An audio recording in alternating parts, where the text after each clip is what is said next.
Welcome to this introduction to mindfulness meditation for stress reduction and self-care. My name is Deborah Prier and I teach mindfulness-based programs and workshops. And one of the main courses that I've been teaching for the past 12 years is called Mindfulness-Based Stress Reduction. And this course was developed originally by Jon Kabat-Zinn in 1979. He was working at the University of Massachusetts Medical Center. And he developed the course as a complementary program for people who were living with chronic illness, chronic pain, and dealing with other stress-related issues. So there's been quite a bit of research on this program over the past 20 years, and I just like to share some of the benefits that people who have participated in the program have found. So they include things like an increased ability to cope with both short-term and long-term stressors, a decrease in the levels of pain that people are experiencing, as well as an increased ability to cope with pain.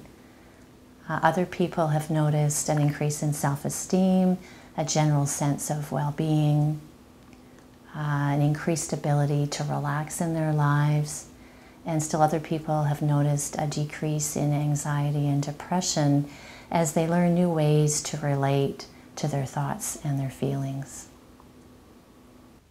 I'm someone who has experienced chronic pain for a really long time, about 12 years.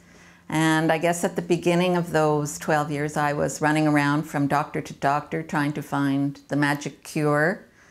I went to all kinds of therapies and nothing made the pain go away. And then I finally realized I had to live more in the present, and what was I going to do now until that cure came along. And that's when I was introduced to mindfulness, and I found that it's really changed my life completely.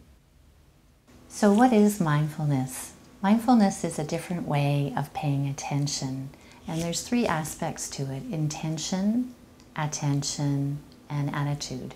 In our daily lives, we're often rehashing the past or anticipating or worrying about the future.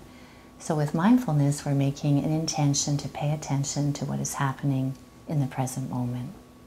Our attitude is one of a non-judgmental, affectionate curiosity, bringing some kindness, some interest to our experience to discover how it actually is, rather than how we think it should be.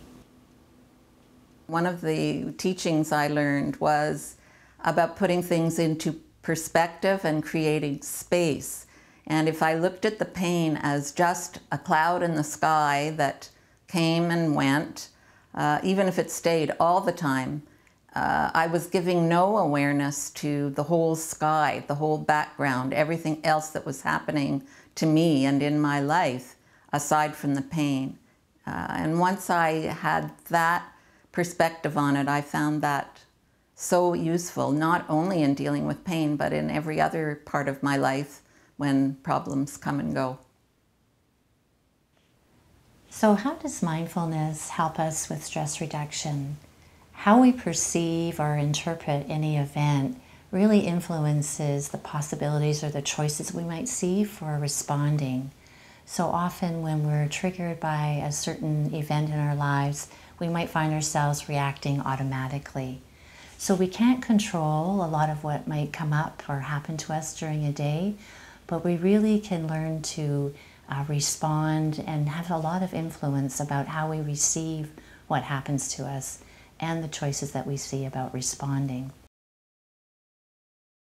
I didn't really think that meditation or mindfulness was going to work for me because I have a lot of difficulty sitting for long periods of time in one spot, and I thought that's what was required. But I found out that that isn't so, that I could stand or sit or lie down even if that would be more comfortable for me. And that made it something that I actually could do. There's a quote by Viktor Frankl that I think really speaks to the power of mindfulness in our lives. And his quote goes something like this: "Between stimulus and response, there is a space. And in that space lies our power to choose our response. and in our response lies our growth and freedom.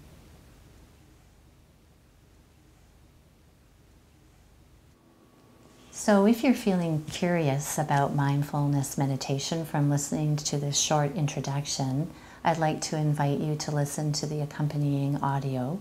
In this guided breath awareness meditation, we will be bringing the non-judgmental, kind, and curious attention we talked about earlier to the sensations of the movement of the breath in our body and to other body sensations.